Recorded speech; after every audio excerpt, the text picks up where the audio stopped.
If you are dreaming of moving to Japan for longer than a standard 3-month tourist stay to study at a language school or university, you have likely started looking into the official student visa. Or maybe you have watched one of my previous videos about the school and are just curious about how to start the process. Either way, this status gives you the continuous legal right to live in Japan for anywhere from 6 months up to 2 years in relation to a language school. However, what is it actually like to apply for it, and what are the day-to-day realities once you arrive? Is the paperwork actually worth the effort compared to staying at a basic tourist status and taking a 3-month language course? Before you spend months gathering financial documents and waiting on Japanese immigration, let's go over the application process and discuss what you gain or lose compared to the tourist entry you are used to. So let's break down how to obtain the visa and see if it is the right path for your time in Japan. If you enjoy these guides, please like, comment, and subscribe for more content about living in Japan. We also have a Discord community, but do be careful. Make sure to keep all communication within the server itself and watch out for impersonators. Now let's continue with the video. Japanese immigration did not design the student visa as a casual entry route for long-term travelers who just want to hang out in Tokyo, although admittedly it seems like many people do kind of use it just for that purpose. It is specifically aimed at individuals committed to structured, full-time study at an accredited institution such as a language school, vocational college, or university. Japan wants to ensure that anyone entering on this status has a legitimate academic goal, the discipline to maintain strict school attendance, and enough financial backing that they will not become a burden on the local economy. If you are serious about mastering the language, earning a degree, or building long-term progress towards getting a full-time job and staying in Japan permanently, then this is the official legal front door for that. It guarantees you can live in Japan as a recognized resident, enroll in local healthcare, and even work part-time legally without risking your status. For the sake of this video, I will be focusing on the language school approach, since that is my lived experience in relation to this visa. Additionally, please note that this is written from the perspective of an American, and the requirements may vary a little bit depending on your own nationality. The baseline for applying for a student visa comes down to clearing 3 main requirements. The first is educational history. You must provide proof of at least 12 years of formal education or a high school diploma equivalent. In my case, I simply supplied copies of my 3 college degrees and an unofficial transcript from my university. Additionally, if you're applying to a Japanese language school, immigration generally expects you to show basic proficiency with either a JLPT N5 certificate or an additional official document proving you've already studied Japanese to some extent. This might sound daunting, especially if you're like me and have only been self-studying over the years, but don't worry. Per the suggestion of a GaijinPot representative who I worked with on this application, I simply completed a Japanese course on Udemy. The one I took was about $20, officially lasted 54 hours, and I finished it over the course of a week. At the end, it supplied me with a certificate that I added to my application to satisfy that requirement. The second hurdle is financial proof. Japanese immigration wants evidence that you can cover your tuition and living expenses for your entire study period without relying entirely on work. The general baseline is proving access to roughly 2 million to 2.5 million yen, around $13,000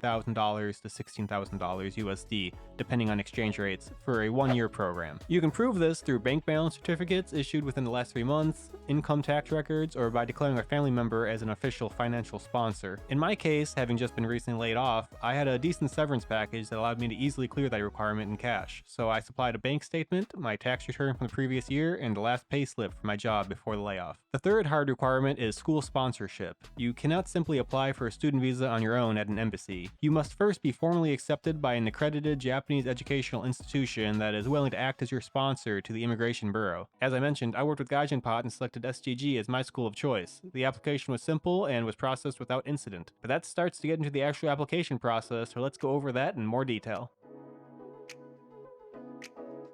Unlike a tourist entry where you just show up at the border and get a stamp, the student visa requires a multi-month, 2-step process before you board the flight. This is quite similar to the digital nomad visa that I covered in the past, but this time the first step was much easier. Everything hinges on getting a Certificate of Eligibility, commonly known as a COE. Because I was working through GaijinPot and the school, I emailed all of my documents to the GaijinPot rep and they handled it from there. These documents included 1. A passport style photo. A selfie was okay for this if you don't have an actual passport photo on hand. 2. A photo of my passport's main page. 3. Photos of my passport's entry and departure stamps from all past entries to Japan. I had 9 stickers at the time of my application. 4. My college diplomas and my transcript to prove at least 12 years of formal education. 5. The Udemy Japanese course certificate plus a letter describing my self-study efforts to satisfy the prior education requirements. 6. A bank statement from the prior month with my private personal info redacted. 7. My tax return from the prior year with my social security number redacted. 8. The last pay stub from my job before I was laid off. These last 3 prove the financial requirement. 9. A fully filled out application form.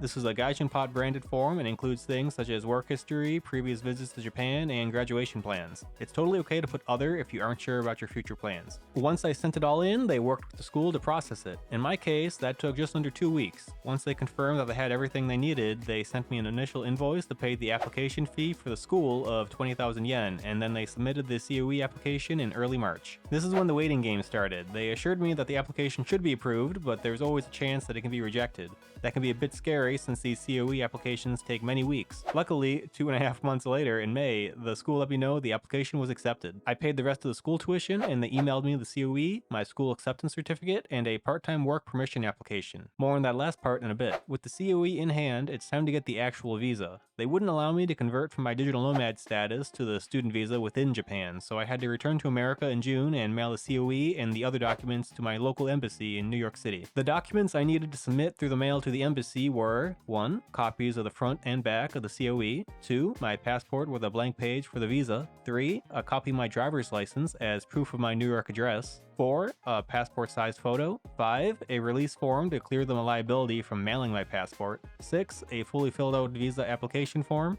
7. A return envelope with prepaid postage so they could mail it back to me. 8. In my case, a release form allowing them to invalidate my digital nomad visa so they could issue the student visa. In my experience, this part of the process is much faster. I had my passport with the student visa back in my hands within 2 weeks. For full context on my timeline, my intended start date for school was July 7th. I submitted all of my documents on February 18th, paid the application fee on March 6th, and they officially submitted the COE application for me on March 10th. I paid the full tuition and received my COE on May 26th, mailed my visa application to the embassy in New York on June 6th, and got my passport back on June 15th. So let's say you followed along and have the visa. What do you have to do once you arrive in Japan to start your new student life?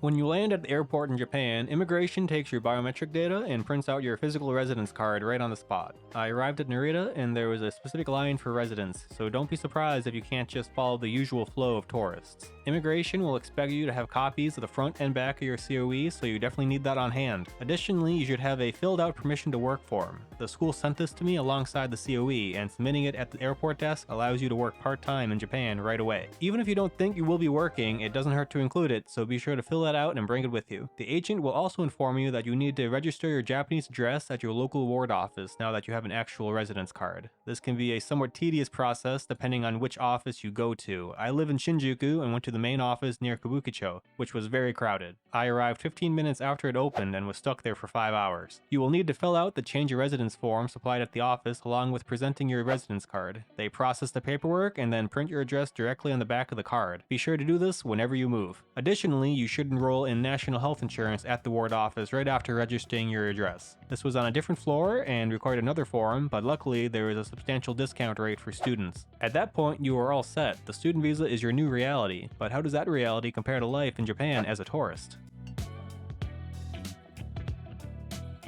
So how does being a student actually compare to a standard tourist stay? Let's summarize. Here's what you gain. Legal residence rights. Obviously, you receive an official residence card allowing you to register your address at the local ward office, sign long-term apartment leases, and get a Japanese phone plan, or even open a local bank account without much hassle. National health insurance. You are required to enroll in Japan's national health insurance, which covers roughly 70% of medical costs at a very affordable monthly rate for students. Legal part-time work. You can legally work up to 28 hours per week, and up to 8 hours a day during official school breaks, making it much easier to offset your daily living costs if you need to. Legally, this limits foreign remote work as well, though in practice, remote work is difficult to enforce. A direct path to work visas. Upon graduating, you can transition directly to an engineering, humanities, or international services work visa inside Japan without leaving the country. This is notably different from my digital nomad to student visa transition, where I did need to leave the country. And finally, longer stay duration. Student visas for language school last up to 2 years, which is much longer than the 3 months granted for a single tourist entry. Although 2 years is the absolute legal limit for language school stays, so keep that in mind. And here is what you lose: no tax-free shopping.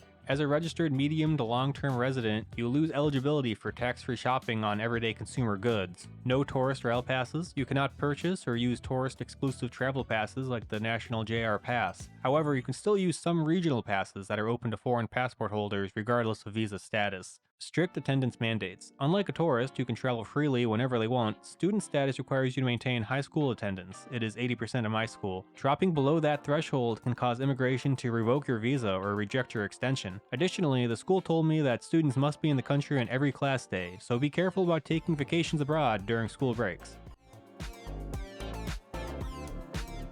When you weigh everything, getting a student visa requires a decent amount of lead time and upfront documentation, but its requirements are not that intense. It can be a great way to gain extended entry into Japan for up to 2 years. If your goal is to simply travel or explore Japan with zero commitments, sticking to short-term tourist stays is much simpler if you don't want to stay more than a few months at a time. However, if you want to learn the language, gain access to local banking and long-term housing, work legally, and build a foundation to transition into a permanent life in Japan, the student visa is an extremely convenient option. Even if, like myself, you are retired thanks to living a FIRE lifestyle, this could be a great way to stay in Japan for a couple of years while you figure out the next chapter of your newly financially free life.